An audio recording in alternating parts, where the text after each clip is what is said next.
23,000 कोटी रुपयात कर्जमाफी मिळाली पाहिजे। कर्जमाफीच्या संदर्भातही आम्ही स्पष्टपणे सांगितलेलं आहे की आम्ही समिती तयार केलेली आहे, त्याचा अहवाल अपेक्षित आहे आणि आम्ही कर्जमाफीच्या संदर्भात जे काही आश्वासन दिलेलं आहे ते उचित वेळी आम्ही पूर्ण करणारच आहोत।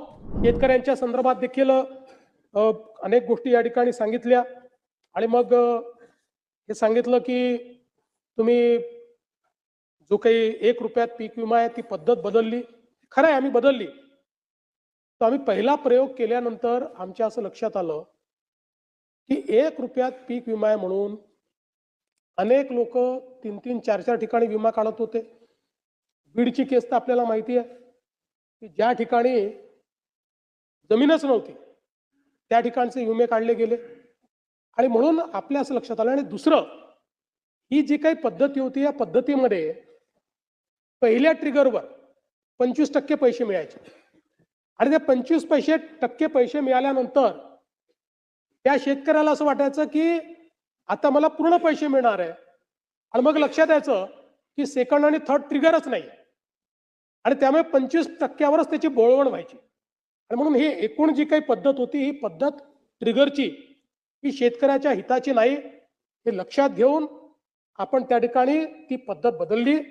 नवीन पद्धतीमध्ये आपण आलो, नवीन पद्धतीची विमा पद्धत आपण केली आणि काही ॲश्युरन्स पद्धतीमध्ये देखील आपण गेलो आणि त्या पद्धतीनं आपण आज आपल्या शेतकऱ्यांना मदत करतोय। आणि मला सांगितलं पाहिजे की मागच्या वर्षी ज्यावेळी आपल्या शेतकऱ्यांवर संकट आलं त्यावेळी आपण आपल्या शेतकऱ्यांना जे रोख पैसे दिलेले आहेत त्यांच्या अकाउंटमध्ये ते 15,472 कोटी रुपये हे थेट शेतकऱ्यांच्या खात्यामध्ये, पीडित शेतकऱ्यांच्या खात्यामध्ये आपण दिलेले आहेत आणि म्हणून आणि डीबीटीच्या माध्यमातून दिले आहेत। त्यामुळे मला असं वाटतं की शेतकरी जिथे अडचणीत आहे आणि कर्जमाफीच्या संदर्भातही आम्ही स्पष्टपणे सांगितलेलं आहे की आम्ही समिती तयार केलेली आहे, त्याचा अहवाल अपेक्षित आहे आणि आम्ही कर्जमाफीच्या संदर्भात जे काही आश्वासन दिलेलं आहे ते उचित वेळी आम्ही पूर्ण करणारच आहोत। त्या संदर्भात आमचा प्रयत्न असा आहे की आपण ही कर्जमाफी देत असताना मागच्या अनेक कर्जमाफ्यांमध्ये जे आपल्या लक्षात आलं की बँका चुकीच्या पद्धतीचे अकाउंट देतात, जुने अकाउंट्स काढून आपल्याकडनं पैसे घेऊन घेतात। आता आपण ॲग्रीस्टॅक म्हणजे 100% शेतकऱ्यांचं आपण त्या ठिकाणी नोंदणी, त्यांच्या जमिनीची नोंदणी, त्यांच्या सातबाराचा सगळा अहवाल अशा पद्धतीनं आपण एक शेतीचा डिजिटल रेकॉर्ड तयार केलेला आहे। आता हा शेतीचा डिजिटल रेकॉर्ड आधार आणि आधार आपल्याला माहिती आहे की कर्जाचं अकाउंट आधार सीडेड आहे, अशा सगळ्या गोष्टी एकत्रित घेऊन आपल्याला या सगळ्याचा विचार करावा लागेल जेणेकरून जो खरा गरजू आहे त्याला त्या ठिकाणी कर्जमाफी मिळाली पाहिजे। आपल्याला माहिती आहे की मोठ्या प्रमाणात आपण त्या ठिकाणी खरेदी देखील केलेली आहे आणि आता मका खरेदीमध्ये आपलं टार्गेट वाढवून दिलेलं आहे।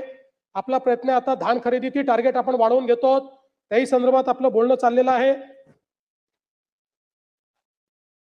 एक प्रश्न विचारला की तुम्ही मागेल त्याला कृषी पंपाची घोषणा केली होती, किती लोकांना पंप दिले? मला सांगताना आनंद वाटतो की आतापर्यंत जी मागणी आलेली आहे त्या मागणीपैकी 85% लोकांना पंप ऑलरेडी आपण देऊन टाकले आणि साधारणपणे आपल्याला माहिती आहे पूर्वीच्या काळात एकदा पैसे भरले की 2-2, 3-3 वर्ष पंप मिळत नव्हते। 2 महिन्यामध्ये आपण पंप त्या ठिकाणी देतो, 2 महिन्यामध्ये। आणि आता आपली गती किती आहे तर आपण जर विचार केला तर 2004 ते 2019 15 वर्षाचा कालावधी आपण जर बघितला तर त्या 15 वर्षाच्या कालावधीमध्ये आपण 14,74,000 पंप बसवले, 14,74,000 15 वर्षाच्या कालावधीत। आणि 2022 ते 25 2.5-3 वर्षामध्ये आपण किती पंप बसवलेत? 3 वर्षात बसवले 10,63,000।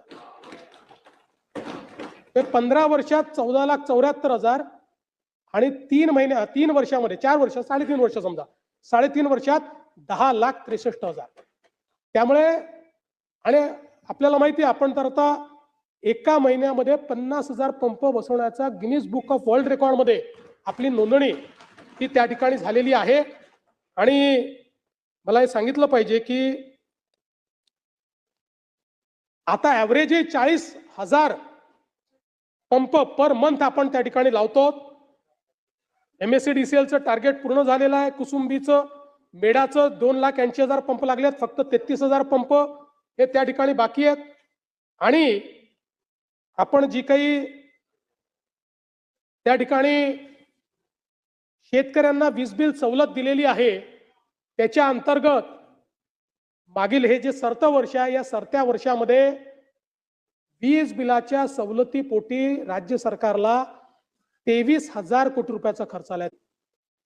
म्हणजे हे 23,000 कोटी रुपयेचे जे विजेचे बिल आहेत ते आपण माफ केलेले आहेत. जे शेतकऱ्याकडनं वसूल झाले असते ते आपण त्या ठिकाणी शेतकऱ्यांना माफ करण्याचं काम केलं.